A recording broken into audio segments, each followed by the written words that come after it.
Olá, eu sou o Vinícius e estou com o Isaac Marques para falar sobre a energia aplicada à biotecnologia, principalmente a energia cinética, térmica e eletromagnética.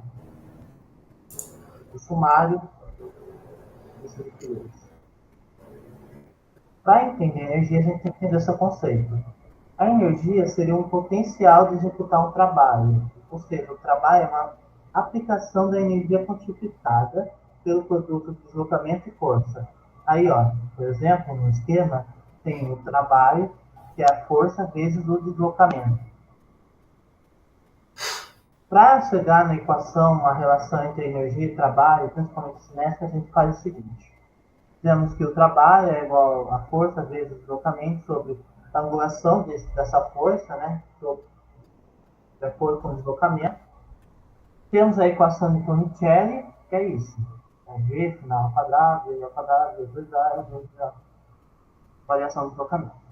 Considerando que a força é massa vezes aceleração, temos essa seguinte equação, e adotando o ângulo como zero, ou seja, cosseno de zero é 1, temos que o trabalho é a força, que é a massa vezes essa equação, que seria a aceleração, vezes o deslocamento.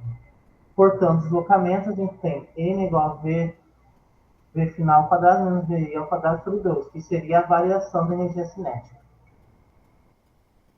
A energia térmica seria a soma da energia cinética e potencial de todas as partículas constituindo de determinado corpo.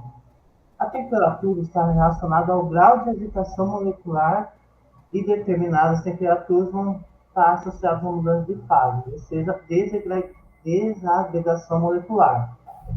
O vapor ocorre quando a pressão de vapor é igual ou excede a pressão externa exercida na substância. Ó, temos aqui um gráfico de pressão de vapor e a temperatura relacionando o vapor com a pressão de vapor e a temperatura da água pura. O que seria a lei de Raoult? Em misturosidade, o que seria misturosidade? Misturas em que as substâncias que estão sendo interagidas são muito semelhantes entre si. A pressão de vapor de determinada substância será o produto da sua fração molar, ou seja, a quantidade que ela tem de concentração, vezes a pressão de vapor quando ela está pura. Ou seja, PI é igual à pressão pura vezes a fração molar. A fração molar vai ser o número de mols dessa substância sobre a soma de outras números de mols de outras substâncias. Ou seja, vai ser sempre menor que 1. Ou seja, a pressão pura é sempre menor que a pressão dela em uma mistura. Ou seja, a adição de soluto semelhante ao solvente provoca abaixamento da pressão de vapor. Ou seja, necessita de mais energia para evaporar. Aqui, ó, tem uma equação de gráfico, ó. Essa aqui seria a fração molar, perdão, seria a fração molar de 0 a 1. Quando está 1, a pressão é pura, porque tem 100% de substância, só tem essa substância. Quando é 0, é outra substância. E essa linha verde seria a soma das pressões parciais. A energia cinética, a gente viu como funciona, como obter a energia cinética, mas a energia cinética rotacional seria uma soma de todas as energias cinéticas de todas as partículas dentro de um material em um determinado eixo, ou seja, todas as somas da energia cinética de várias partículas em um determinado eixo. Aqui é uma representação que você pode ver. Cada pontinho, que seria a partícula, vai ter uma energia cinética diferente. Ó, então, K seria a energia cinética total, né? A mv ao quadrado sobre 1 de uma lupa de são várias. Então, a gente faz um somatório de meio de mj, que é a massa total, de rj, que seria o raio, todos os raios, a soma de todos os raios em determinado eixo das partículas, vezes a velocidade angular ao quadrado. Por quê? Porque v, a velocidade escalar, é igual a r vezes a velocidade angular. Vocês concordam que a velocidade angular é a mesma para todos? Porque estão girando mesma velocidade angular, estão girando com a mesma velocidade de ângulo, ou seja, delta, ângulo sobre delta t é igual. Logo, a velocidade angular ao quadrado total seria a velocidade angular ao quadrado normal. Então, K, que é a soma, é meio vezes a velocidade angular ao quadrado vezes a soma da massa dos raios ao quadrado. Portanto, se a gente resumir essa somatória, vai ficar meio vezes velocidade angular ao quadrado vezes o momento de inércia. Ou seja, a energia cinética rotacional está relacionada com a velocidade angular ao quadrado e o momento de inércia, que seria a massa do corpo e o eixo de rotação dele. O fluxo eletromagnético basicamente consiste em ser a medida total do campo eletromagnético em que faz determinado corpo, determinada área, estando relacionado com a intensidade desse campo, que é o B, né? Quantas linhas tem passando esse B, a área, que é a elipse, passa, e a angulação entre a normal, que é sempre 90 graus, sempre reta em relação ao plano da área, mas essa angulação vai estar relacionada com a normal e o campo das linhas de campo. Então, o fluxo é BA cosseno. A variação de fluxo sobre determinado período, determinado tempo, irá gerar uma força eletromotriz no sentido oposto à variação do fluxo magnético. Então, basicamente, a força eletromotriz é menos o N, que é o número de bobinas que tem, vezes a variação do fluxo magnético sobre a variação do fluxo de tempo.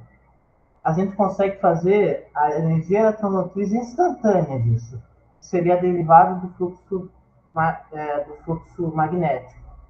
Fazendo essa derivada, vai ficar o N, o A e o B, e o cosseno vai virar menos seno, então vai ficar positivo, seno de WT. O WT, que é a velocidade angular vezes o tempo, é o ângulo. Tá? Se a gente pegar a primeira lei, Newton ele fala que I é igual a U, que é a força eletromotriz, nesse caso, sobre o R.